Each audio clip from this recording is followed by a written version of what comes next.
Next ako sa'yo. Sir. Ayun, sir. Paano malalaman mo kung luto ang isang itlog at saka Wow. saan yun po?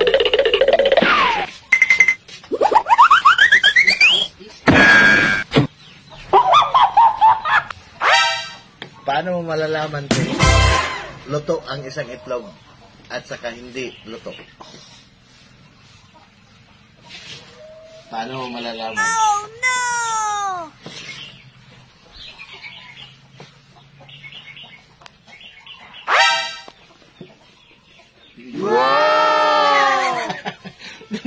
Paano? Saan ang luto yan?